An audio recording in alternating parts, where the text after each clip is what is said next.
Warning, do not listen to this podcast if hearing about freedom and liberty is not legal for you in your community. And if so, you should immediately move to a hipper community.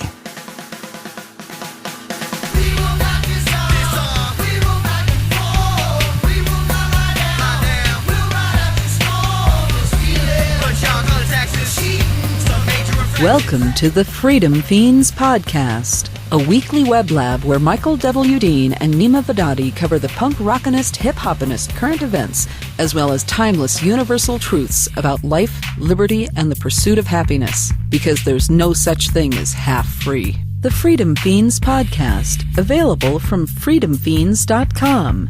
That's freedomfeens.com. Freedom Fiends is proudly syndicated by Alterati.com and the Liberty Radio Network at LRN.FM. Welcome to the Vaporsmiths Freedom Hour with Freedom Fiends Michael W. Dean. Broadcasting from my windowless bunker. And Neema Vedadi. Go Freedom Fiends!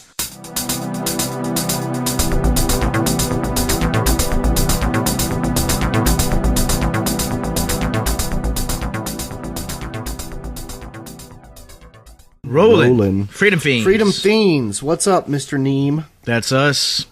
I'm chilling, man. Just recording, ready to podcast, ready to talk about liberty. How about I'm chilling with a allergy. Everything's blooming here in this blooming town. Ugh. Yeah, I got a bit of that too. I had a chest cold last night when I was trying to sleep. I was like, chest cold or allergies? Decided to, I don't know. I can't tell. I just feel congested. I got my ears are clogged. My chest kind of feels funny. I took some Sudafed and it helped. It's hard to find Sudafed. How'd you do that? Did you have to buy it from a drug dealer? No, it was super annoying though. I had to go to Walmart and the lady had to scan my ID, but her scanner wasn't working. So she literally had to type in every bit of information on my driver's license in manually, and it took forever. It was literally like 10 minutes. It was so annoying. Speaking of government monopolies and BS regulations, we're going to talk about a few of those, and the FCC. I saw these postal workers in Casper out protesting in front of the post office the other day, vote so-and-so, vote blank on blank, or you'll lose your post office. And I'm thinking that's only because the government has a monopoly on this failing business they've got. If they didn't have the monopoly, it wouldn't matter. Somebody else would take up the slack. Well, honestly, do we really need letter delivery anymore? I mean, it seems kind of obsolete these days. I mean, I could see parcel delivery like UPS and stuff, but I mean, just let them carry letters as well, since they're going to be making rounds in those areas anyway. Government doesn't like competition. Lysander Spooner proved that. It's true. And I never understood it, but it always seems like older people are the ones that go to those protests and rally and feel like the post office is some sacred thing that the government should do. And I mean, doesn't the Constitution allow for the post office? Isn't that part of the federal government? Yeah, which is another reason I don't like Constitution humpers. It allows for a bunch of crap like that, was written when let's see, what would have been a vast improvement in technology then? A diesel engine? Yeah, I mean, I don't know. I just feel like who really writes to each other or corresponds via mail? I feel like the only thing I get is junk mail, bills, which not even bills anymore. Most of the bills I pay online. And I don't know, the occasional check from a family member for my birthday, but that could be taken care of with electronic that PayPal. I think old people want to keep the post office because they want to get cards from their grandchildren, and they don't know how to get an e-card. Maybe it's they want to give cards to their grandchildren. Because I'm a bit more optimistic. Because they think the grandchildren do anything other than rip open the envelope, look for a check, and then throw the card away. Exactly. Yeah, I guess I was never a big fan of cards anyway. I feel like, I don't know, write something. Write me a letter instead of a card. Or, who needs the post office? Write me an email. Send me money via PayPal. It's all easier. I used to write long snail mail letters, especially to girls I had crushes on. I used to write 20-page handwritten letters to people, but yikes. As soon as the computer happened, I was like, F that. Yeah, seriously. Getting your wrist all painful writing all those pages. So I have another square, think of the children, we must spend your money to keep something obsolete happening. DJ and I got these letters in the mail. I got one at the P.O. Box. She got one at the house. I don't know if they're sending them out to everyone in the city or just people that have library cards. I'm assuming everybody, but it's a plea from the public library, the Natrona County Library, for some insane amount of money they want, like $32 million to like update the library. They're like, the last time it was updated was 60 years ago when we had half the population. And then there were these factoids like 17% of Natrona County do not have internet access, but they can get internet access at the library. And I'm like, you want to raise my taxes so I can pay for people who don't have computers to get them? F that. Yeah. And that also screws up the incentive system. I mean, let those people pay for their own internet. Maybe then they'll get jobs. Yeah, or maybe they're people that could afford the internet but just don't think it's important. I would imagine there's a lot of older people in this town that are like that. That's very true.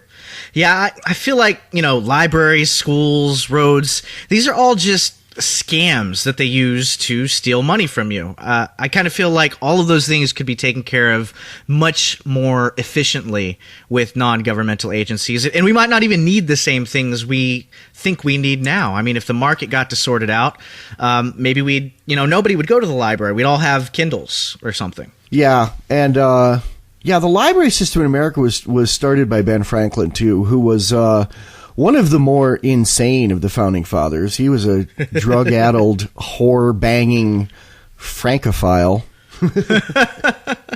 atheist.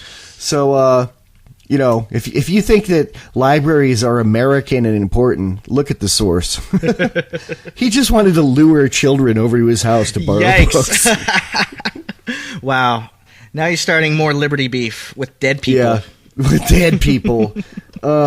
So I got another, and another thing about this note from the library. Okay, they're having 3 public hearings about it where you can come and agree with them that are at the library. And, I kind of considered like going and saying, like giving my spiel of why I think this is unnecessary. But the average person would look at me like I'm a baby eater with 2 heads if I said that. They'd be like, what? You don't want the library? I have a library card. I got it when I first got here. I basically got it because getting a library card in a new town makes me feel like I'm a member of the town. I was really on this kick of like divesting from California. Like as soon as we got, like the first thing we did was go to the DMV and get our Wyoming plates, which was really a lot easier than doing it in California. It took like 10 minutes and then like they hand you the plates on the spot. Whereas in California, you have to make an appointment and then spend 3.5 hours there almost getting knifed by like angry people with 7 babies that are screaming in your ear. Yeah. But we took our license plates out and shot them full of holes and then mounted them in our house and in our backyard. Nice. I bet that was very cathartic. Oh, it would have felt so good. I got the idea from Mama Liberty, but, then I went and got a library card because it's like, oh, now I'm a part of this community. And I think I went to the library twice, in the first 2 weeks and haven't been since. But you were still sort of a minarchist back in those days, though. Yeah. And I had a sense of wanting to be a part of a community. And now I'm like, everyone leave me alone. But the really funny thing in this letter was they had this proposal for wanting like, $57 million. And then they had this amended proposal like, well, if we can't pass that, we can do it with only $23 million. And that section of the letter was called a modest proposal.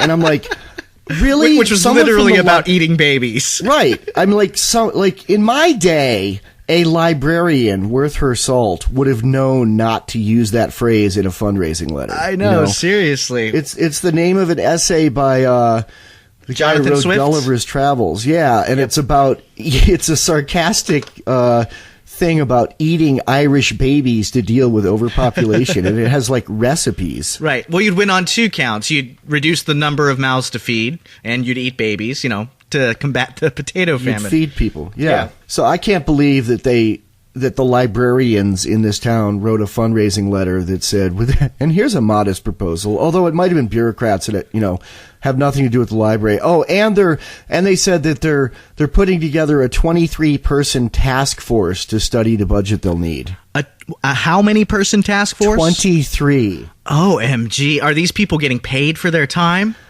Probably. Wow. And, the ones that aren't are probably professional nannies. It's probably that lady that turned me in for having a leaky faucet and had the city come dig up my yard. Yeah. And at the very least, I'm sure they'll cater it at taxpayers' expense.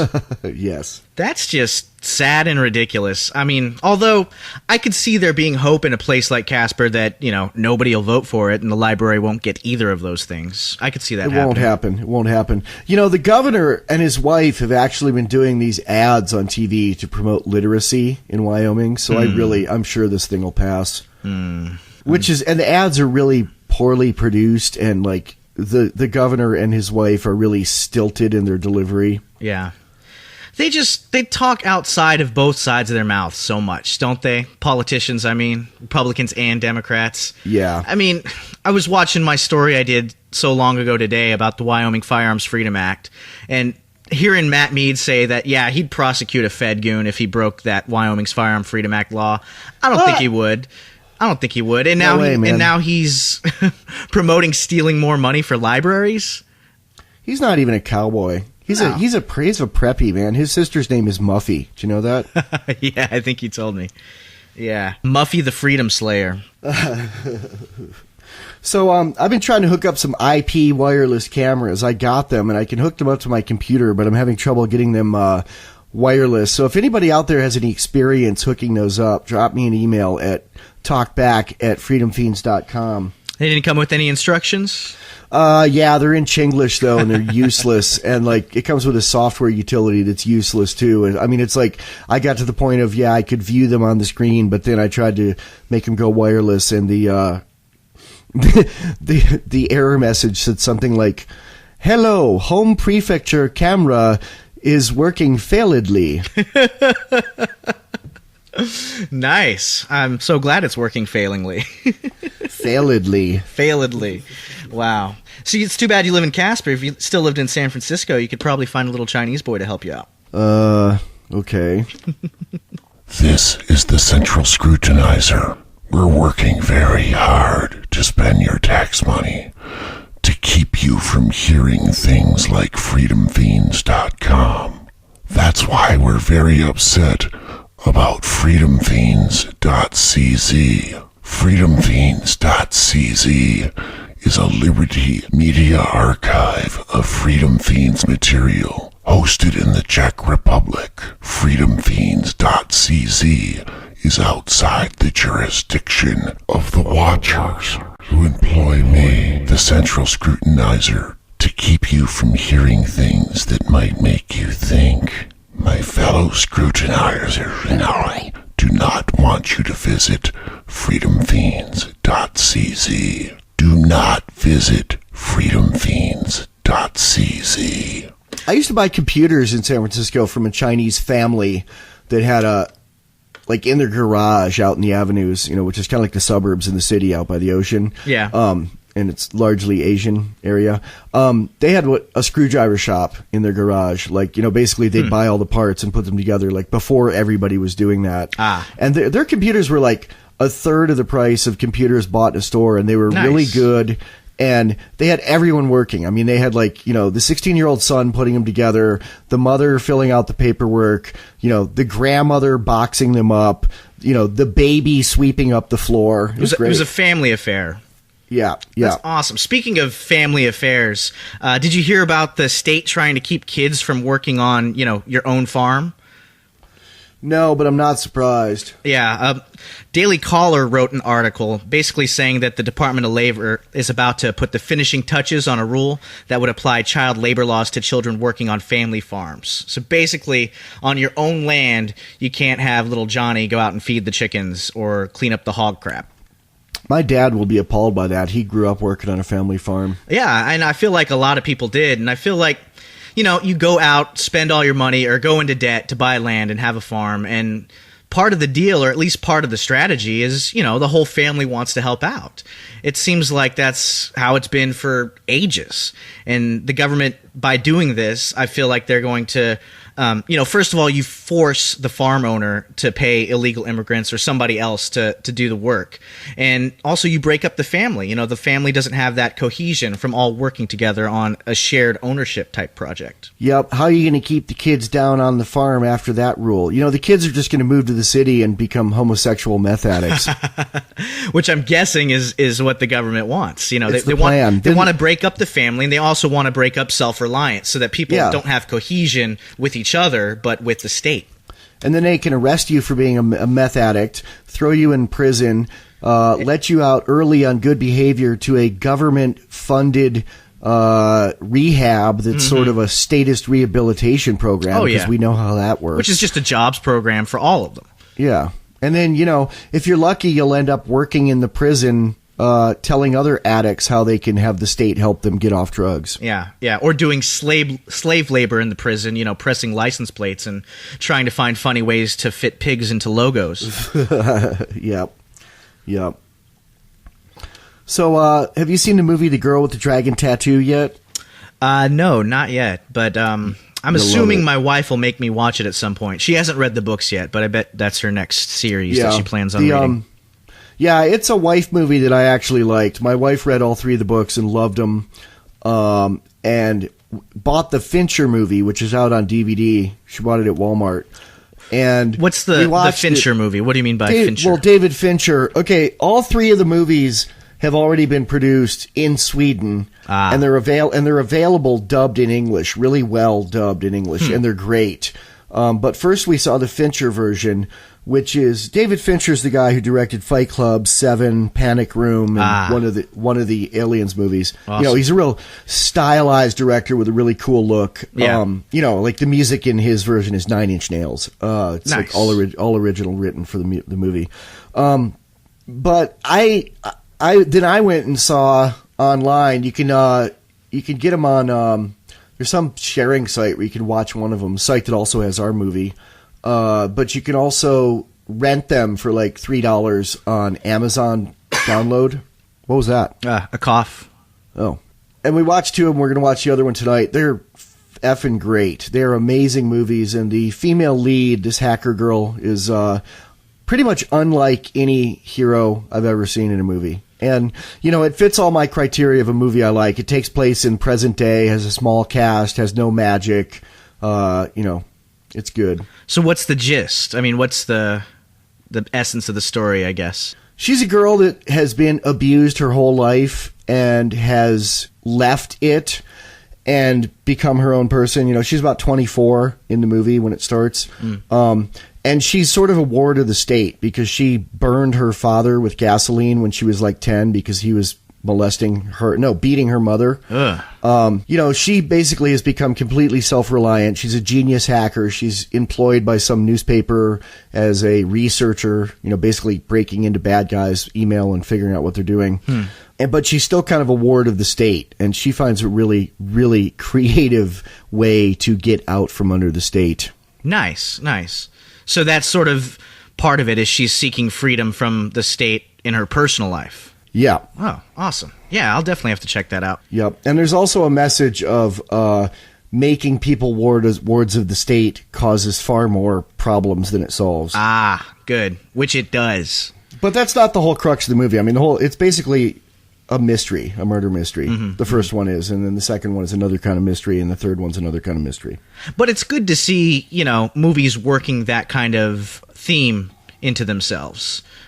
Which is interesting because the book is written, the movies were made posthumously actually the books were published posthumously. The guy wrote them. It's a Swedish guy. They were written in Swedish and then translated and became a hit. And DJ says that his other books she can't really read because they're so statist. So I guess the guy's statist, but I guess he recognized that in some circumstances, people who are smart enough shouldn't be taken care of by the state. Well, it sounds like this series is by far his most successul, so maybe the market was sending him... Well, I guess he never got to see the message since they were... Sending him messages from beyond the grave. There you go. Throw a little mysticism in it. Yep. And there's another movie I saw that I'd really recommend. It's a mockumentary, a fake rock documentary called Hardcore Logo. which is Canadian, and it's about a punk rock band called Hardcore Logo getting back together to do one more tour of clubs. And it's really good. It's not funny like Spinal Tap, but it's funny like being on a tour really is. It shows a lot of the mundaneness and the boredom of being on tour too, but it's not a boring movie, and it's got a really shocking ending, and it's a really, really, I just highly recommend this film, Hardcore Logo. Hardcore Logo. It's on Netflix for streaming. How old is it? Is it like new? 10 years probably. Okay. Hey, did you see that somebody's selling our movie on eBay, and the subgenre they said Guns and Weed, The Road to Freedom was crime? Yeah, I saw that. Although now I'm curious, what else is in the crime category? Like, can you buy people to commit crimes for you on eBay, or what's going on with that? No, I think it'd be like murder mysteries and, CSI or something. Okay. Stuff about crime. Yeah. Yeah. No, it's they're not selling crime on eBay. Our movie's about crime in the sense that it's about the crimes that the state commits to people. Yeah. I mean, that's pretty much the main theme of the movie, is get away from the crime, i.e. get away from the state. So did you see that coffee prohibition video? Yeah. I watched the intro. It's funny. Couldn't hold my attention through the whole thing. The man on the street interviews after the intro were kind of, I don't know, weird. Yeah, it's basically, I'll link it. It's basically someone made this 20-minute movie of, like, if coffee were outlawed the way pot is. Yeah. And there's a lot of, think of the children. And right. And it's a great concept. And I also like the fake Obama off the top of it, saying, now that we've defeated Osama bin Laden, we're turning our attention to a new threat, caffeine. And it's like, Yep, I could see that happening. Yep. I have a recommendation for anyone doing web design who wants to do SEO stuff and get more views is do not have the titles of your blog posts or podcast posts in all caps. I realized that the hard way. We were doing that for a really long time. I just thought it jumped off the page better. But when it gets reposted on Reddit, people downvote it because they say you're shouting. I can see that. Yeah. Yeah. So they think you're the one coming up with the title rather than just hitting post. Right. The one exception, of course, being dad spam. It should always be in all caps. So you can recognize it and delete it. Right. Because I imagine old people there's have bad eyes. They need to see the whole letter. There's probably somewhere some spam program that just one of the rules is it throws it in the spam folder if anything's in all caps. I see. I wonder if there's like a dad spam filter, like you write a document in Word and you just click dad spam and it makes it all caps with American flags going up and down. Calls Obama a Muslim. There you go. Yeah, I mean, a lot of spam on the internet takes up from where like snail mail chain letters took. They do the same thing that they used to do. Yeah, I hear tale of those, but I don't remember them. I don't think they ever existed when I was... It's way before your time, man. Yeah. I got, like, one chain letter, and it's when I was, like, 8. See, that's so weird, though, because you actually had to, I don't know, put resources into chain letters, right? Like, you had to make copies and send them on or something? Yeah. Yeah. And, they were illegal if they asked for money, which is kind of weird because, I mean, basically a really common chain letter was, there'd be 10 names and addresses on the list, and it would say, send $1 to each of these people, and then cross off the name at the top of the list and put your name at the bottom of the list and send it to 10 more people. Huh. And, in so kind theory, of like a pyramid scheme through the mail. Yeah. In theory, if everyone did it and it never stopped, everyone would keep making money on it. Mm-hmm. Of course, that's not going to happen. That's assuming 100% compliance. Right. It's not the government. I don't think the government assumes 100% compliance. Well, I think the government operates in a similar manner, but they don't want competition. Right. Exactly. Hi, I'm Neema Vedadi from the Freedom Fiends Podcast, and I'm excited about Vaporsmith's electronic cigarettes. I dig the taste, and I dig the freedom to vape anywhere the nanny staters would wet their pants if I smoked. Vaporsmiths.com is run by a liberty-loving entrepreneur, not some subsidized tax eater conglomerate. I'm Michael Dean of the Freedom Fiends, and I love Vaporsmiths. I smoked 3 packs of tobacco cigarettes a day for decades, but now I'm only using Vaporsmiths. I love the flavors, I don't smell like smoke, and I save money, so I have more to spend on ammo and treats for my kitties. Available in 4 strengths and 10 delicious flavors. Reds, classics, Turkish, menthol, strawberry, cherry, vanilla, coffee, minty mint, and cloves. Go to vaporsmiths.com. Use coupon code FREEDOMFIEND to get 25% off your order. This is a limited time offer. Vaporsmiths at vaporsmiths.com. What does freedom mean?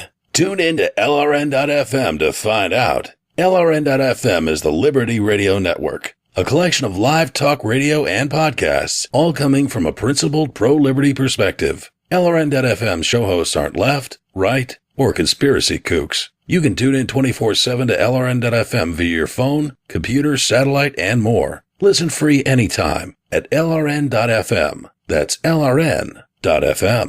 Since time began, tyrants have taken aim at personal liberties. Now there's a movie that aims back. The government has no more right to tell us what to put in our bodies than they have to take our guns or tell us what books we can read. 6 drug police were eaten by bears while raiding a marijuana farm. On your knees, you dirty hippies! Jesus. On your knees! What's the problem, officer? Today, many cops who enforce pot laws do so only because it provides them with cushy jobs, good benefits, and a chance to push people around. I was an undercover narcotics officer. The drug war is nothing but a farce. The Second Amendment says you gotta keep you and your gat intact. Guns and Weed, The Road to Freedom. A film by Michael W. Dean and Neema Vedadi. DVD available now at gunsandweed.com or on Amazon. That's gunsandweed.com. Makes the perfect gift.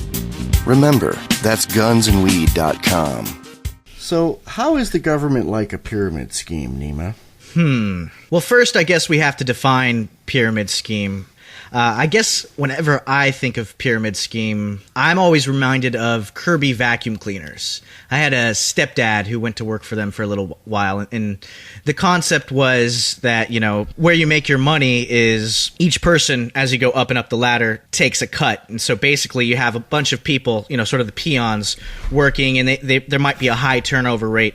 But since there's so many of them, the guy at the top ends up getting most of the cut. Was this door-to-door sales? Yeah, door-to-door sales. Can you imagine someone doing door-to-door sales anymore? I mean, you'd be met by a gun most places, I think. Yeah, and it can get pretty shady. And I'm not saying this is the whole company of Kirby, but I remember when I was a reporter in the Riverton area, I did this one story in Lander where apparently this group, you know, drove through town in a van. They were supposedly Kirby salesmen, and the way they'd gain access to people's houses is they would knock on the door and offer them free hand sanitizer, of all things. They would say, here, you can get this bottle of free hand sanitizer if you let me do a presentation. And people were so weirded out by it that they all posted on this thing called Lander Talk, which was... it's hard to describe. It's kind of like Craigslist, but it's more old school than that. It's like an email listserv. Like everybody on it always gets emails from each other. Old people internet for old people. Yeah, and so yeah, basically, you know, selling hand sanitizer. I don't see how that would make anybody want to let you in their door, and it didn't really work. So I've had two people come to my door in 3 years of living here. One was, and I had a gun in my hand both times. Like, they didn't see it. You know, I kept it over to the side and didn't open the door all the way. You know, I have 2 doors. I opened the one door and did not open the glass door. I spoke to them through the glass. One was a really old man from some Republican Party selling some politician, you know. Like asking for donations? No, he wanted to give me literature for, it was one of the alternative candidates, like, you know, one of the ones that believed in state rights, that believe states have the right to tyrannize you more than the federal government. Right. And people who complain about D.C. tyrannizing you, but then turn around and say the state should ban, you know, liquor and Sunday mornings and gambling and prostitution. Yep. And the other was 2 deaf ladies trying to sell me Jesus. 2 deaf ladies. I'm like, well, he didn't do That's so brave, well with you. Though. Yeah. Think of the bravery to be deaf and go door knocking. That's I could see that. That's respectable in a sense. Yeah, although, I'd think, well, he didn't do so good with you, but that's kind of crass. But, That is kind of crass. How did you communicate no thanks to him? Just a nod of the head, or did you have to turn a crucifix upside down? I said, no thank you, and nodded my head to the side and smiled and shut the door. Do you ever let proselytizers in? No. Mormons, Jehovah's, anything like that? No. Not here, because I don't want to let them in, and not in California, because I always assumed they were going to kill me. In California, in L.A. Does that happen? In L.A., I got a lot of really questionable people knocking at my door. People that, young people that looked like they were selling magazine subscriptions or something, but I think were just trying to come in and rape and kill. Casing the joint? Yeah. I mean, seriously. And, one time, people who claimed to be from the power company that had, suits that were supposed to be, that had their names on them and stuff, but, it didn't say, the name of my power company. It said, power company, and I'm like, no thanks, man. Get out of here. Power company. Yeah. That's hilarious. Wow. I guess I used to let Mormons in when I was in college every now and then. Would you Chat debate with them? For a little bit? Yeah, pretty much. And I've kind of wanted to do it since I've been an anarchist and try to convert them to the good side. But I think you should. Not to say that they're not. You should let them in and say, "I'll listen to 10 minutes of you if you'll listen to 10 minutes of me without talking." There you go. A trade agreement. Just put on the Freedom Fiends for 10 minutes and go in the other room. Well, like our friend in Hawaii who picks up hitchhikers and plays the Freedom Fiends. I think that's so awesome. Yeah. If I had the balls to pick up hitchhiker these days, that's what I would do. Yeah. Have you ever picked up a hitchhiker? Last time I picked up a hitchhiker, I was about 24. I've hitchhiked since then. I hitchhiked in Germany when I was with my band Bomb. Somebody booked this really weird tour for us that had one gig and then 2 days off for 2 months. And I met a girl there that I liked, and Germany's so little that when we had a couple days off, I'd just hitchhike back to see her. So I did a lot of hitchhiking and people would still pick you up. I mean, this was in 91, but in 91, I don't think people were picking people up in America anymore. But in Germany, I was getting picked up by businessmen in, Mercedes Benzes and stuff. Nice. Who did not try to screw me. I was going to say, did you have to remit any favors? But no. That's good. No. I ran away from home when I was 15 or 14. Hitchhiked from New York State to New Hampshire. I was just kind of leaving. I didn't know where I was going. The first night I spent in Boston, I met some guy in a park who let me stay on his couch, and he was cool. He did not try to diddle me. He kept my guitar in his bedroom so I couldn't rip him off, which made sense for collateral. As collateral.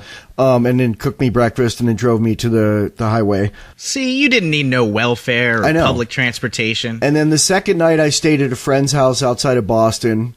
A friend who doesn't talk to me anymore because I bashed the military, and he's one of those, we got to kill them brown people, vets. And then I went to my sister's house in New Hampshire, and then she put me on a bus back home. But someone did try to show me, some guy picked me up and showed me pictures of his wiener, and I was like, let me out. How did that work? Was it casual? Was it would you like to see some pictures? And it was you a stack of his wiener? Yeah, or what? Yeah. That's creepy. It was really creepy. I delivered a pizza to a hotel once, and it was a room full of guys. I don't know if it was some kind of party or what. But the guy who opened the door and paid for the pizza had his wiener out, and it was just the weirdest thing ever. So I just... That sounds like a movie. It was really creepy. I just made eye contact with him the whole time and took the cash really quickly and just left. That sounds like a beginning of a gay porno movie. It does, yeah. But, wacka, wacka, it was beneficial in the sense that I just grabbed his cash and then took it. Didn't ask him if he wanted change. It was just thank you. You were an adult, right? Yes, I was an adult. Yeah. 22 or something like that. Back in the younger days. My thoughts on nudity is it's rude to expose someone to it without offering them a choice. Yeah, completely. I think it's rude. I don't know. I don't think the state should be involved. If somebody wants to walk down a street, I could see that being okay. Although I guess in LibPair, most property would be private, so you'd have to have some kind of tacit, at least, approval from the business owners on the block or the families in the neighborhood. There'd probably, in Lipair, on private land, there'd probably be a lot of signs of what you can and can't do at the perimeter. Ah, I see. Kind of like there's a lot of signs these days, except when I see the signs these days, they kind of make me angry because I'm like, hey, it's supposed to be public property. I'm part of the public. Why can't I make the rules? You ever heard that song? How come I got to follow your rules? You ever heard that song called Signs from the 70s? Uh-huh. Yeah. Signs, is that pretty much what it's about? Signs everywhere, a sign. Blocking out the scenery, wrecking my mind. Do this, don't do that. Can't you read the sign? Yeah. Which was, I think, Paul Simon. It was some hippie thing of, I liked it as a kid, but it's a real...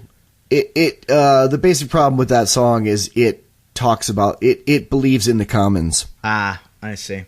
Believes there shouldn't be any signs in the commons either, or believes there should be a commons. That's the problem. Yeah. Right, is the problem. 'Cause whenever I see a sign and it's like private property, no trespassing, or private property, no motor vehicles, or something like that, I kind of respect it, or I do respect it. It's private property. Somebody owns it.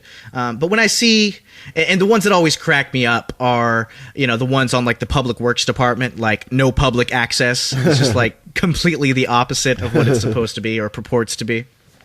I got chased out of some private property about 3 blocks from my house, that big field. Oh, yeah. By the lady who owned it. And it was not posted, which was really weird to me because if I bought a chunk of land, the first thing I would do would be go to the hardware store and buy a bunch of no trespassing signs. Like the day I got it, I'd be... Well, I think I would fence it off. I mean, there's a reason they say good fences make good neighbors. I mean, I wouldn't want it to be inviting to anybody or ambiguous in any way, and because that's when that's what leads to property disputes. This land looks like public property. Right. It's surrounded by public streets. It's in town. It's not developed. It looks like something the city would own. And I think she bought it from the city not too long before that. The way I always tell public from private property, especially in a place like Wyoming with vast open spaces, is you'll notice the private property is always well kept. It's farmland, this was not it's neatly well kept, trimmed. though. This had a bunch of rusting old vehicles on it and, like animal bones, and it's not plowed in the winter, and yeah. Of course, it was perfect for your purposes. You were trying to take rugged Wyoming pictures. Yeah. Yep. So she came out and confronted you, and you guys had a little exchange. Is that right? Yeah, it was polite but curt on both of our parts. And I found out later from a friend of a friend that her husband had died like the day before, so I'll totally cut her slack on being a little rude.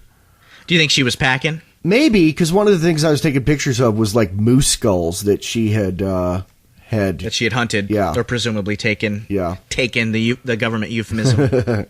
Yeah, talk about that. Talk about government euphemisms. Well, no, about that they say you take a deer or you take an elk. Right, because inherently, then you think it belongs to them. And I feel like horizontal enforcement in the realm of hunting runs really deep. Like, it's got a lot of roots. People, especially kids, you'll notice, whose parents like go off on rants like this, they hate poachers. They think it's like one of the most evil things you can do. You're stealing the king's deer. Right. Or the commons deer, or whatever it is. But yeah, I kind of get the sense that, you're hunting the king's deer. You're taking the property of the state. Of course, there's this democratic illusion that we are also the state, so you're taking our property, but it just becomes tyranny by the masses instead of tyranny by the one. Somebody, one of our fans, I can't remember who, last year was sending us repeated requests to discuss hunting in Lipair on the cast, and I said, well, after I do some hunting, I'll have something to say about it. And I've not done any hunting. It was a really sparse season for hunting this year.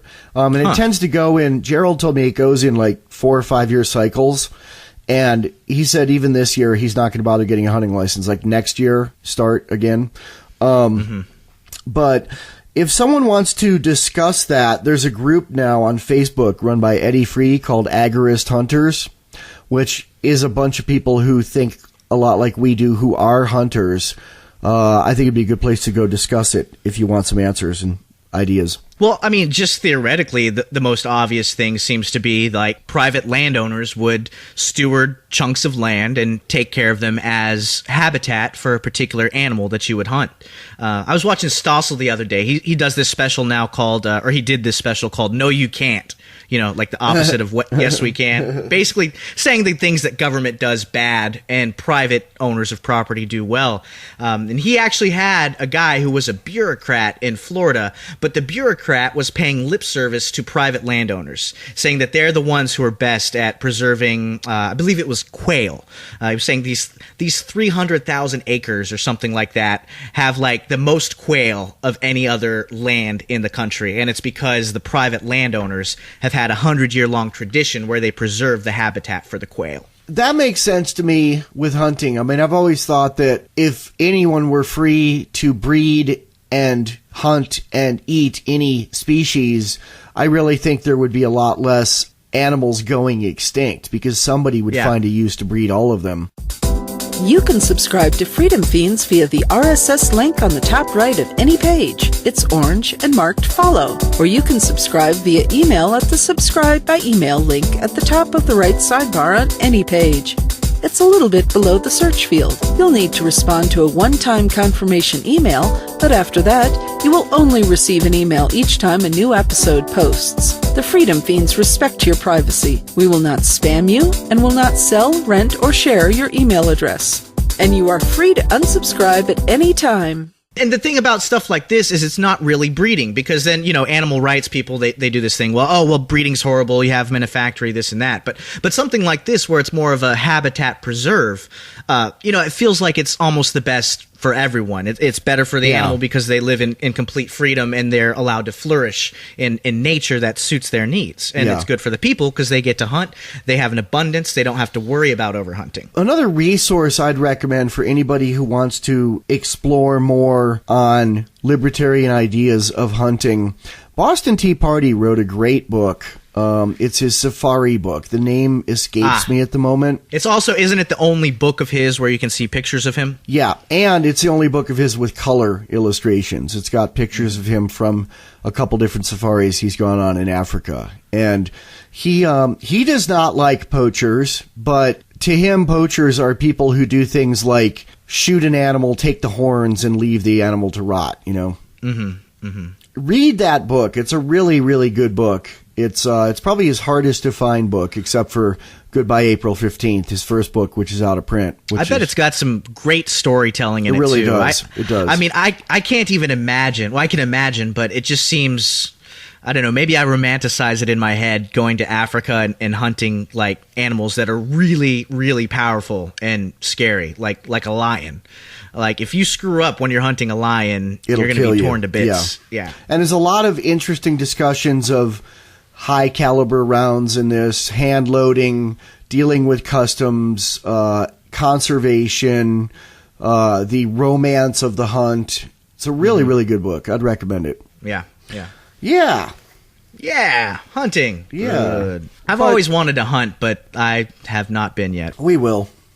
Yeah. Well, I'll probably go with my wife's cousins back when we're in Texas. Go bird hunting of some kind. Dove hunting, I think, is what they do. Yeah. Yeah. So in LibPair, this is one of the things I have the least clear vision of how it would work, is free travel from area to area. Free, not necessarily meaning not costing money, but meaning not being impeded. How would that work? You know, if every piece of land were private, how would you get from one place to the other? How would you get from, you know, where you live to where I live without a million people throwing up roadblocks and saying, give me $50,000? There would be incentive for somebody to keep roads, if not in the same place where they are, at least having some kind of system where you do have a pathway where it's just one owner or a collection of owners through long stretches. So you could get around the country, you know, from one place to another place 1,000 miles away. I don't see why there would be any disincentive to do something like that. That's how people are used to traveling. It helps businesses because businesses need to transport goods from one area to another. And obviously it helps people. People need to move. They need to visit family. They want to travel. So I could see there being a system that, even if it was very similar to the way it works now, you don't need to have coercion in order to pay for it. It seems like it could be profitable for people who would pay for something like that, as far as business owners and people. I think in LibPair, a way the payment system could work is a lot of things that are used now by governments to control and coerce people could be freed. Like, for instance, using a fast pass, having something on your car that's swiped. You'd buy some card at Walmart that would allow you to make the micro payments for tolls on different roads. Or maybe your license plate is just one big barcode, but you get it voluntarily, and it's tied to your account or something. Anybody who anyone would want to deal with would have to have an end user agreement of something like, we don't save this information, or we anonymize it, so we can't spy on people. Right. With technology, there's, numerous ways it could happen. It just requires people to have an incentive to think that way. The people who are in the business of civil engineering or road building, they don't have an incentive to think of ways to build a system that would work, if liberty existed, because liberty doesn't exist. Instead, they focus on, extending their contracts, planned obsolescence so that they have to rebuild the road every 5 years when the government money comes in, things like that. See, I feel like it would work well on like an interstate level. I mean, there wouldn't even be states, but let's say on a region to region, like going 1,000 miles. I feel like it'd be easy to work it out with roads in that sense. But I don't know so much about going across town, like walking to the store. I think going across town would be even easier. I mean, you got to think the reason everything's spread out the way it is because of city governments and zoning. And wanting there to be separations between, an industrial area, a commercial area, and a residential area. I think you'd have a lot more mixed-use areas if you didn't have building codes and zoning codes. So I think there would pop up places that were, convenient as far as walking, biking, and the bigger point, I think, is anybody who owns a business and sells goods is going to want there to be a way for people to get there. How would you deal with this in LibPair? I was thinking about things that have happened in my life, like the few times I've called the cops. One time, and calling the cops didn't even get this solved. It was finally like the people didn't pay their rent for so long they got evicted. But I don't think cops have ever solved anything in my life or anybody's life that I know. But when I lived in San Francisco, and we had a crack house below us, and they were actually less of a problem than his upstairs neighbor. It was a barber shop that sold crack. They eventually got raided, but I had nothing to do with that. But I did call the cops on my upstairs neighbors. They were these people from England who were rave DJs, and it was basically this guy who was a rave DJ who, I forget his name, but he's well known and he was really in demand, and he was making like $20,000 a week or something. And he moved all these friends of his in from England who were just ne'er-do-well party animals that helped him like move the equipment and stuff for the raves. Roadies, kind of. Yeah. And they were so bad that he moved out. He and his wife like moved and got a nice apartment up the street and left them to pay the rent, and they stopped paying the rent. And they moved the rave. When they weren't doing a rave, they would carry their rave PA up the stairs into their house, and they would have their own mini raves where they'd sit up and shoot ketamine all night and have about 10 people over. And I mean, like a concert PA system, like, a 5,000 watt PA system in the room above me bumping at 4 a.m. for days on end. That's horrible. Well, they didn't pay their rent. I'm guessing they got evicted eventually, right? Yeah, they got evicted, and after they got evicted, I went upstairs to look at the apartment. It wasn't locked. I just walked up there and looked at it.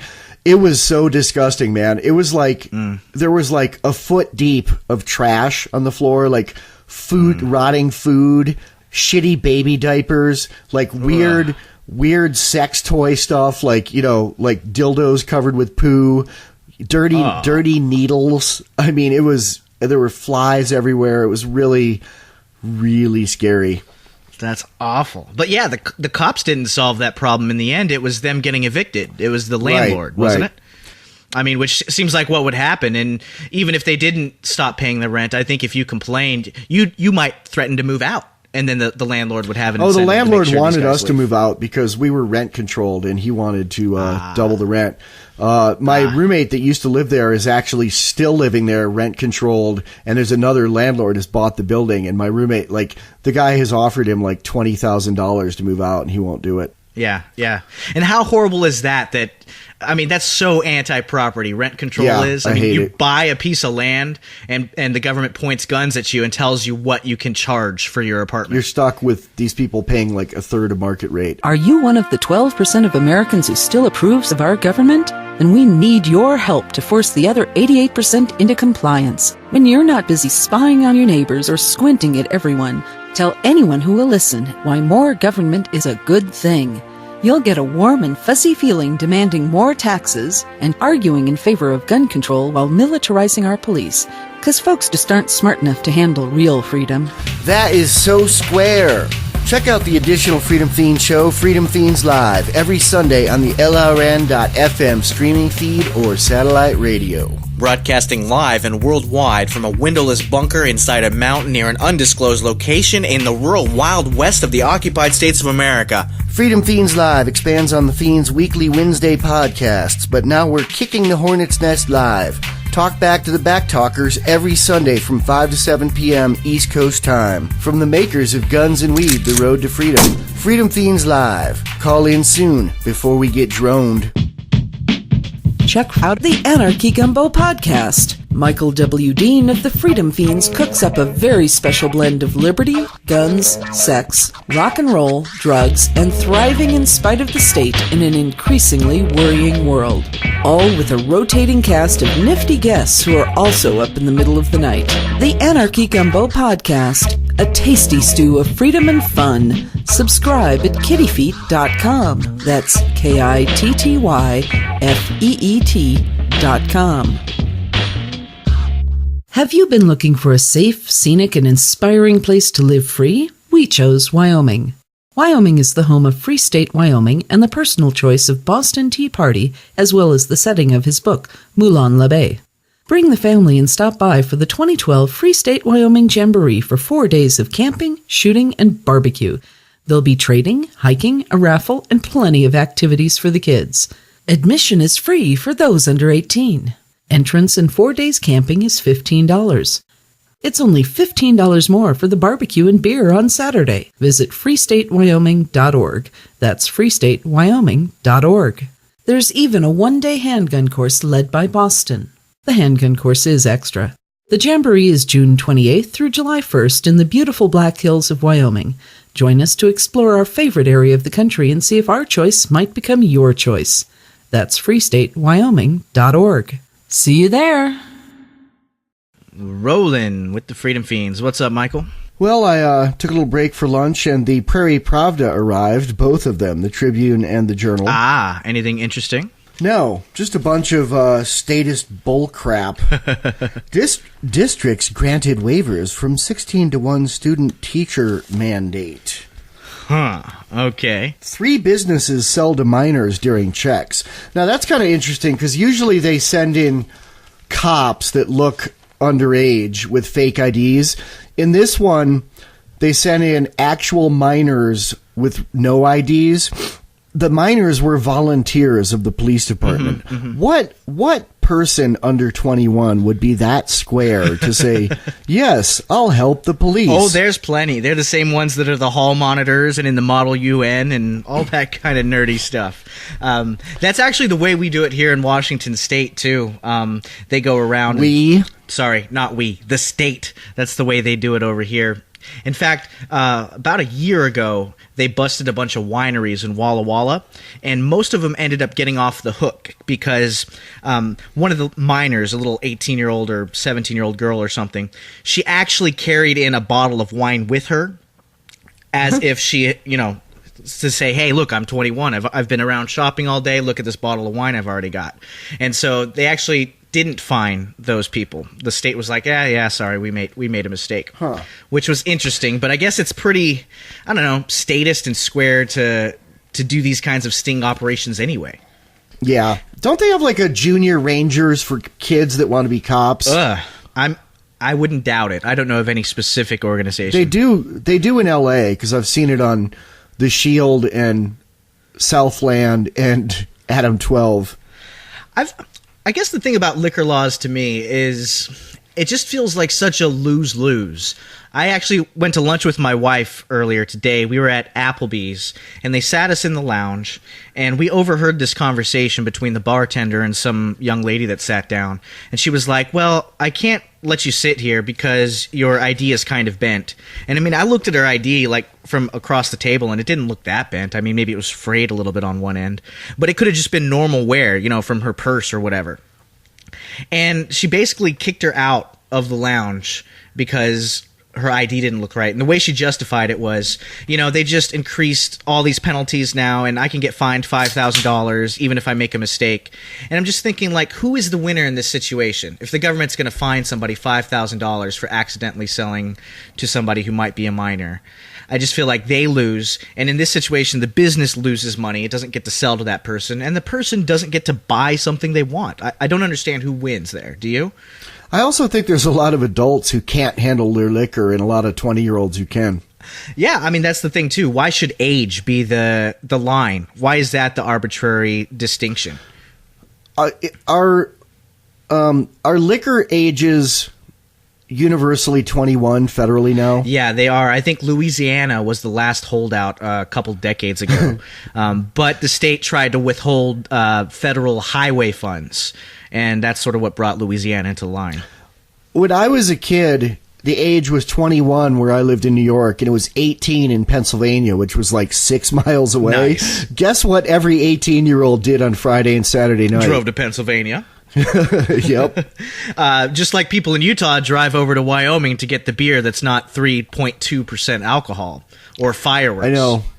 When you come into Wyoming in the bottom left corner, like you cross the line, and all of a sudden there's like 3 liquor stores, 3 fireworks stores, and a couple porno shops. Yeah, because I don't know what it is like now in Utah, but I remember when I was a teenager there looking for porn, you couldn't get anything above like a Penthouse.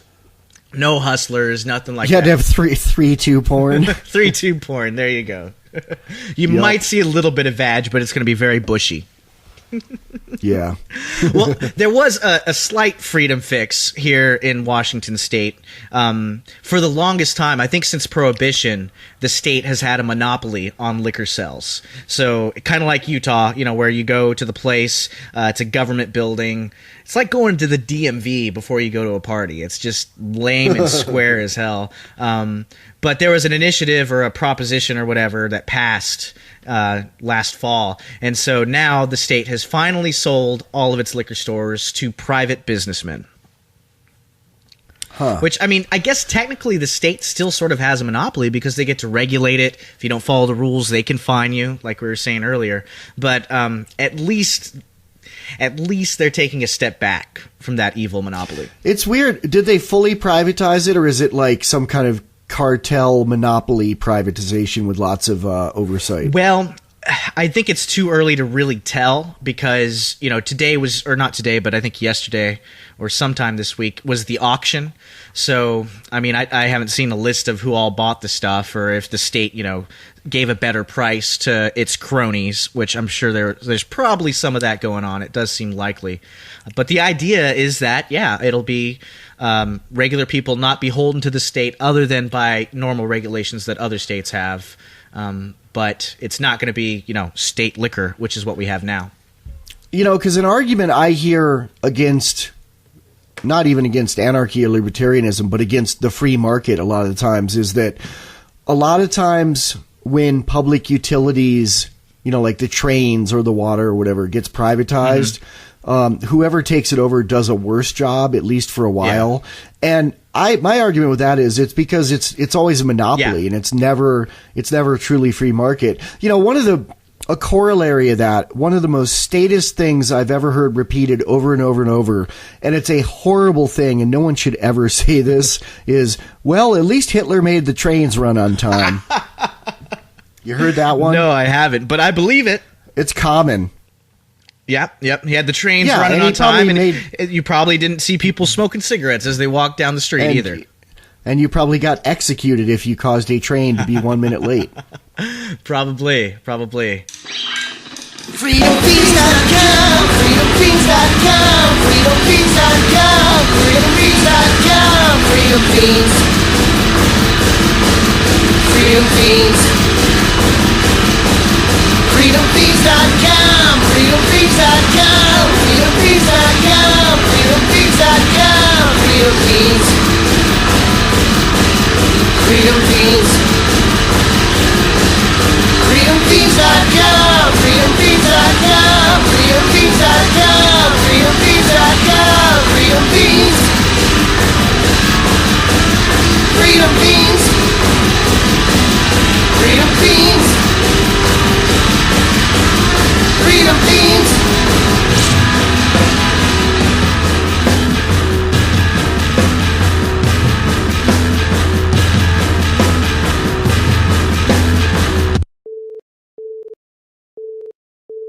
So yeah, and that's the thing. There's a big difference between privatization and, an actual free market capitalism. I mean, because with as long as the state is enforcing some type of monopoly, like with power companies where they say, okay, such and such company has the right to sell their stuff in this area, and they draw a little boundary on a map. I mean, or with liquor. I mean, it's easier to make a statist argument for something like roads or power because you wouldn't want everyone digging up all the roads all the time to lay their competing pipes, although that's not necessarily how it would be done, but that's what people think.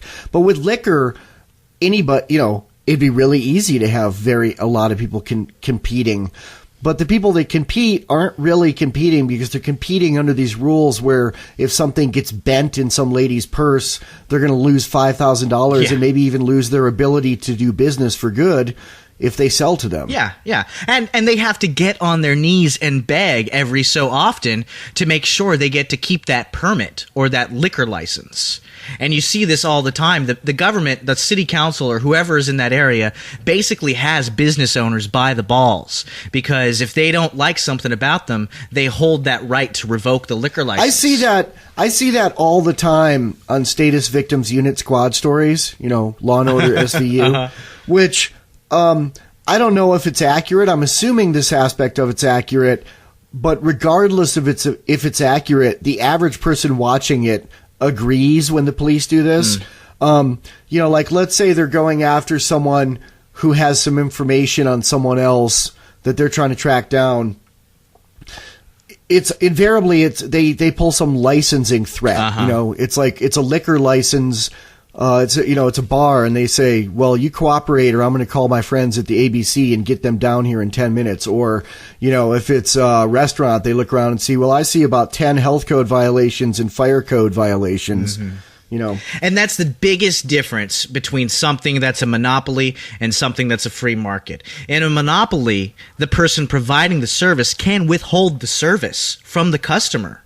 But in a free market, it's the exact opposite. The customer, if they so choose, can withhold their money from the company or the provider of the service. And so it becomes the companies that bend over backwards to make you happy. Whereas in a monopoly or a statist society, the people are falling over themselves backwards to not piss off the government. Yeah. We've talked about something related to that before. We've talked about the rules that you have to serve everybody and how we've talked about how in LibPair, for instance, someone wouldn't have to let blacks or whites into their establishment if they didn't want to. And that's the thing about libertarianism that is often taken to task by statists of, well, that's horrible. And, I've responded with, there are gay bars where a straight person would not be welcome. There are black bars today where a white person, legally could go in, but if they went in, the record would go rip across the record and everyone would stop and stare at them like in an Eddie Murphy 48 Hours film. That still exists de facto, not de jure. But well, here's the other thing about in a free society is everybody could have a bar. You wouldn't have to be dependent on a liquor license. There are places in Wyoming where there's a finite number of liquor licenses. Yeah, it's like 1 per mile or something. So I could like see that. there being a statist argument when, okay, there's only allowed to be 3 bars in town. If one of them decides to only let white people in, then, you know, that's literally something that's not necessarily a good thing. But statist arguments always ride on the shoulders of other statist facts, of statist existences. yeah, they tend to try to fix problems that are created by the statism itself. I feel like all of statism is patching up a lifeboat. I feel like that's in essence what it is. Yeah, worms. And so screw the state, screw the squares. Be a freedom. Yeah, fiend. you know, I tried to get an argument with not an argument. I guess I tried to get an argument with Doug Hilsinger, the guy that played guitar in Bomb, who's the only guy in Bomb I still talk to. The other 2 are sociopaths, and I don't even deal with them. But Doug's a gay man who works in a gay bar and co-owned a gay bar, actually, after years of working there. And he's very politically active and believes a lot in politics. Like, he thought I was the devil when I registered Republican to vote for Ron Paul. And he thinks that means I like Santorum, too. He can't wrap his head around that there's a difference. He's also one of those kind of like de facto Democrats, like just goes in and votes for every Democrat on the slate by clipping the thing out of the city paper that tells you how to vote, which the city paper actually tells you like which Democrat to vote for because they're more statist. Because it's just 10 Democrats on the ballot. Yeah, which one's more statist to vote for. And, you know, the guy really likes the state. He likes laws. He told me he believes in helmet laws. You know, he thinks that it should be illegal to ride a motorcycle without a helmet. And I argued with him over and over about the state and how the state is the problem, and he didn't get it. Even when his bar got closed down because the city council decided they could sell his liquor license to a more profitable non-gay bar. And it wasn't a homophobic decision. It was a money decision. Right. You know, there were probably gay people. It's the San Francisco City Council. There were definitely gay people on it, but they voted overwhelmingly to take away the liquor license of this bar that's been there since the 60s or 50s. Well, that proves more than anything that we don't have true private property ownership in this society. The government gets to be the final arbiter with eminent domain, with liquor licensing, stuff like this. They can decide what happens to your property. Yeah, when you spend 50 years building a business until it's very profitable. And really, the state shoots itself in the foot with things like that because while they may be able to put a fern bar for yuppies in there that'll be more profitable for a little while, that kind of stuff is really fickle and comes and goes. If I were the state and wanted to tax people and make income by taking their money, if a business was successful, I'd leave it the F alone. Yeah, because it's going to be bringing in sales tax revenue and all sorts of other revenue. Forever, yeah. Exactly. It's a very good point because they're not really in it making economic decisions. They're making political decisions, which is why you shouldn't let them have any control over the levers of the market because there's no economic calculus going on in their brains, nor can there be because their main goal is politics. So why give politicians control of the economy? It's just the silliest thing I've ever heard of. I just thought of another irony about this friend of mine. I was going to say the reason this bar is successful is because it's a niche. It's one of 2 rock and roll gay biker bars in the city. It's very niche, yeah. You know, most of the bars in San Francisco are, you know, fluffy disco bars or whatever, and this is the one where they play like, you know, AC/DC and Death Clock really loud. And Ted Nugent. Probably not Ted Nugent, but Death Clock. Doug likes Death Clock. And he used to be the DJ and then became the bartender, then became the manager, and then became a co-owner. But he co-owns a biker bar and he thinks helmet laws are good. Yeah, how does he justify that? And also, only in San Francisco. It must have come up in some conversation where somebody brought it up. I mean, it must come up all the time with his other bikers, right? I've never met a biker that thought helmet laws were a good idea. Well, if he's not a biker and he hears all the stories of people getting in accidents, he probably thinks he's smarter than the bikers. I don't know. Yeah. It's just so silly. If you... I don't want to bash him too much. Doug Hilsinger is one of the best guitarists in the world, and he's a great guy. But he's a statist, and, you know, a lot of people are. We're not attacking him. We're attacking the ideas. Yeah. I kind of feel like if you think people should wear helmets, then... make a YouTube showing people who died without wearing helmets. You know, put stickers up. Pay for your own public service announcement. But don't make a law. Don't ask somebody to point guns at people because of it. Worms. Go freedom fiends. Helping the helpless, saving the universe, doing the things that I taking the world from the state, fighting the forces of hate. Helping the helpless, kicking the hornet's nest, doing the things that I could. Keeping the tasers away, you should be free, not a slave. Helping the helpless, saving the universe, doing the things that I could. Drones of pepper spray, the fed groups will torture you, but you'll hear the truth today. Yeah, we will not force you to. Stopping the cops on the block for the fiends on the clock. Ain't never gonna stop and the clocks go blow.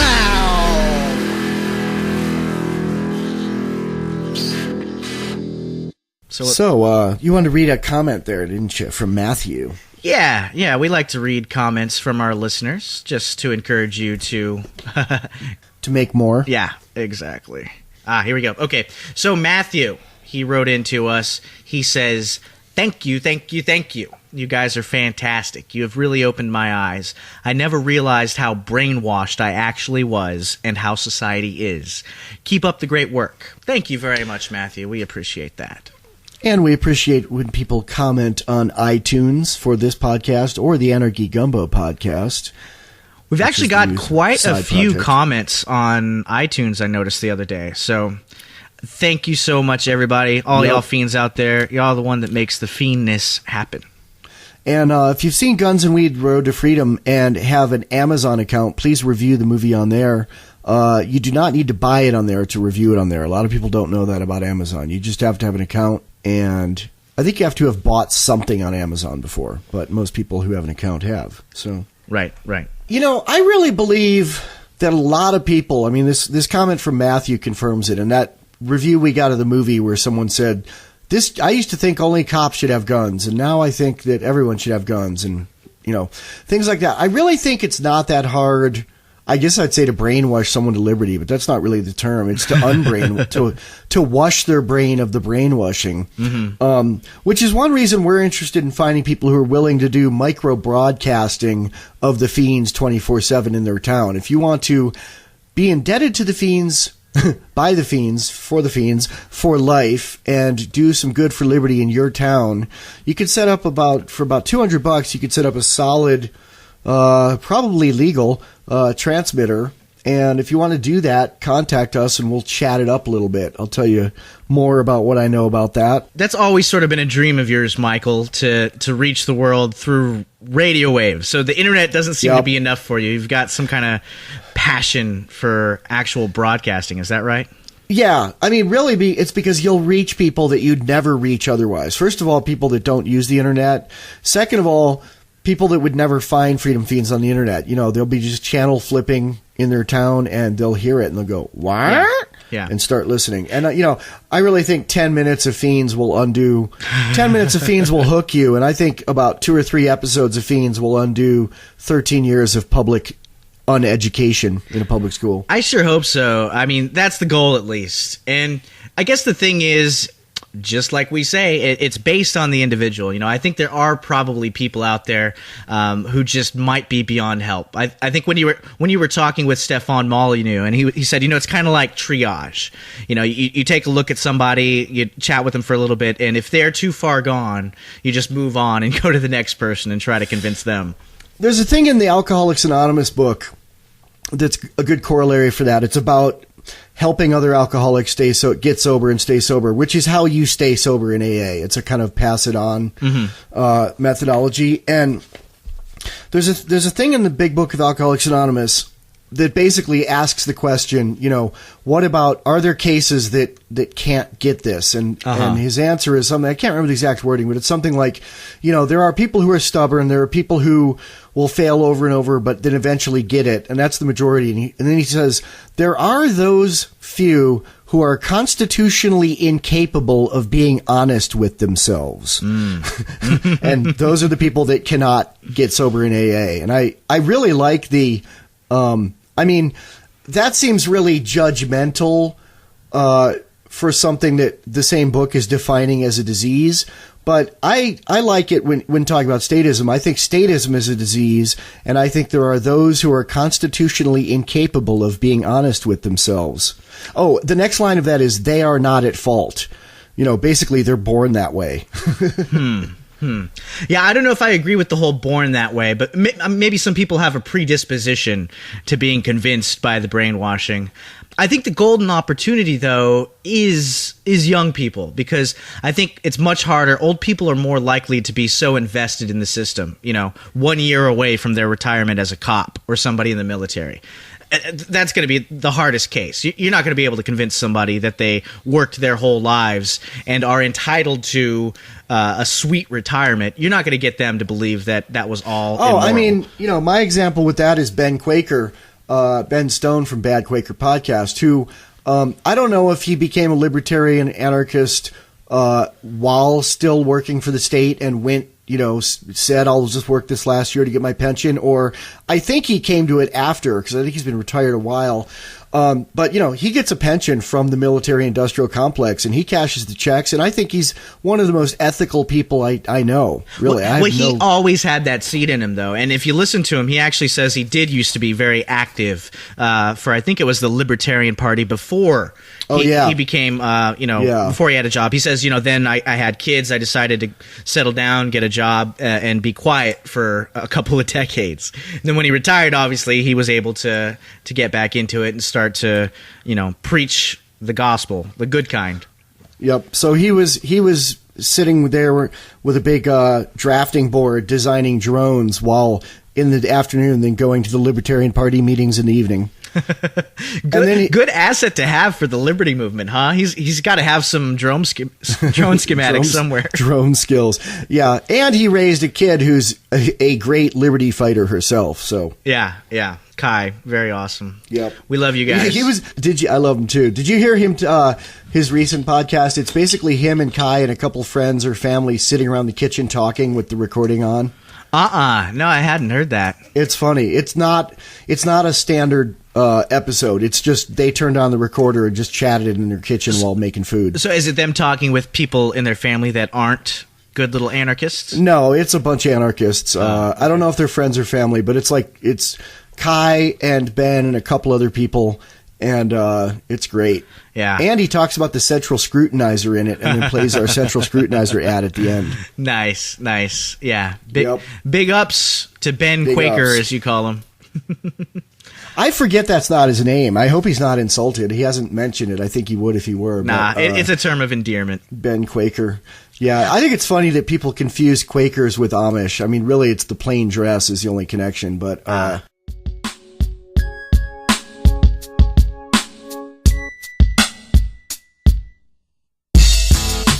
You're listening to the Freedom Fiends podcast, available from freedomfiends.com.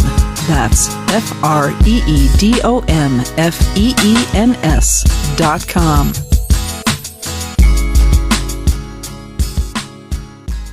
I was watching a show last night there's this really good show on National Geographic about a guy who's an ex-Amish who he's kind of like a sponsor to help kids that want to leave being Amish.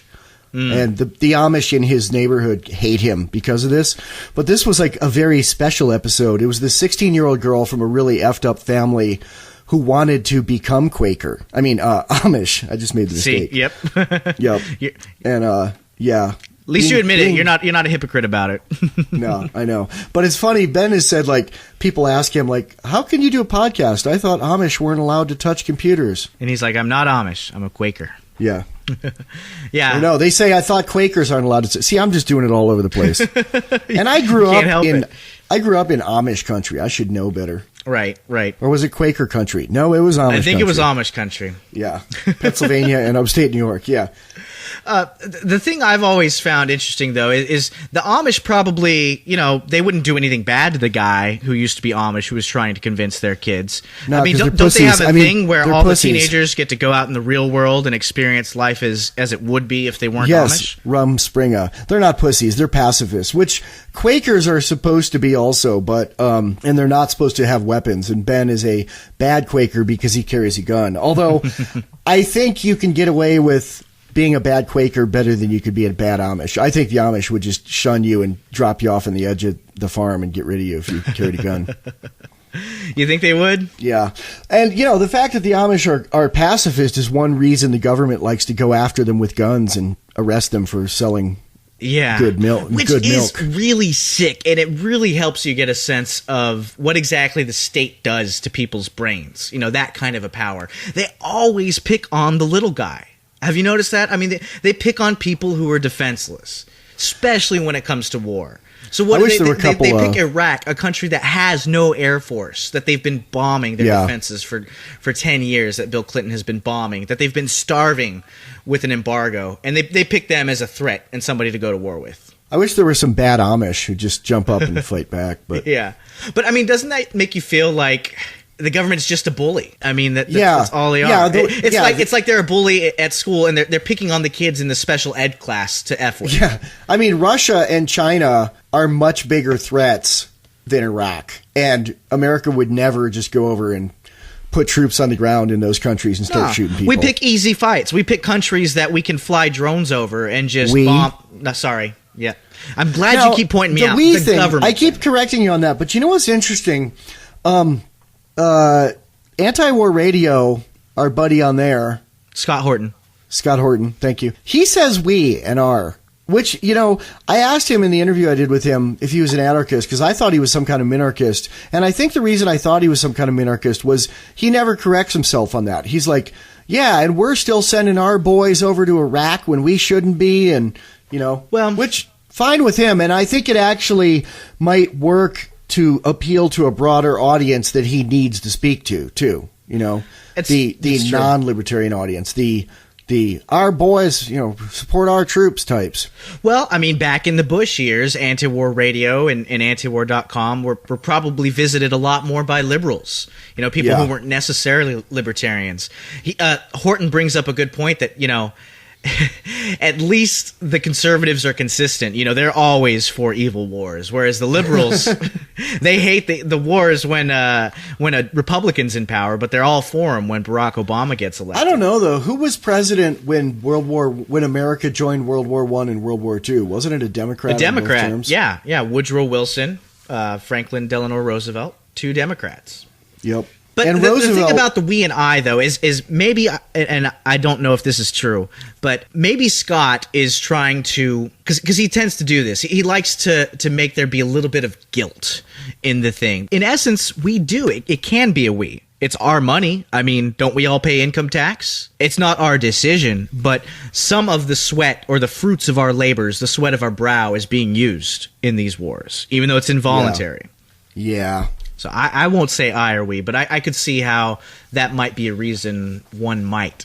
Yep. I was going to get into a discussion of ass sunscreen, Cass Sunstein here, but that's kind of long. I think I'm going to save that for another episode. We should do a whole episode on it and have you read up on him more. Yeah, because this guy is creepy, and it's like inside the mind of a statist, like in an extreme case. He's really Bush's right-hand man. He's kind of like... Obama. I did it again. I thought it was weird when you did that 2 years ago. It's not weird, though. I mean, now it's so obvious that it's not weird. And if Romney gets elected, we'll make the same mistake. We'll be like, Romney. Yeah. Cass Sunstein is Obama's Karl Rove and Dick Cheney combined. That's like the worst thing I can think of. Karl Rove mixed with Dick Cheney. I know. So I got a joke to close with. All right. Do you want to read it? It's on page 3. It's pretty good. I'm not going to read your joke. It's your joke. I didn't write it. An old farmer wrote to his son in prison, "This year I won't be able to help plant potatoes because I can't dig in the field. I know if you were here you would help me." The son wrote back, "Dad, don't even think of digging in that field because that's where I buried the guns." Police read the letter, and the very next day the whole field was dug up by police looking for guns, but nothing was found. The next day the son wrote again, "Now plant your potatoes, Dad. It's the best I could do from here." Nice. Using the state's own paranoia against itself. See, we all need to think of creative ways, and by we, I do mean we, as in the people in the liberty movement. We need to think of ways to make the state do silly stuff like that to our benefit. But do not break the law. We would never tell anyone to break the law. Anyway, anything else you have, Michael? That's a nice light note to end it on, I think. Nope. That's all I got. Thanks, man. Worms. All right, man. Peace. Hello, Freedom Fiends. It's your boy Dean from the U.S. Get the U.S. out my bloodstream. I own me and that include endorphins. No one won't ask permission and I won't say please. Freedom fans, one fact that I gotta make clear. The Freedom Fiends podcast is covered by a Creative Commons Attribution Share-alike 3.0 license. Do what you want with it and spread it around. Tell 2 friends. Make copies. Email it to everyone you know. Go on the site and comment. This is a conversation. Every week, we'll have an exciting new episode where Michael W. Dean and Neema Vedadi weave their own unique take on the way the world works and how to find your place in it. Available from freedomfeens.com. That's FreedomFeens.com. Freedom Fiends is proudly syndicated by Alterati.com and the Liberty Radio Network at LRN.FM. Subscribe and tell 2 friends. And remember, the only power they have is the power you allow them.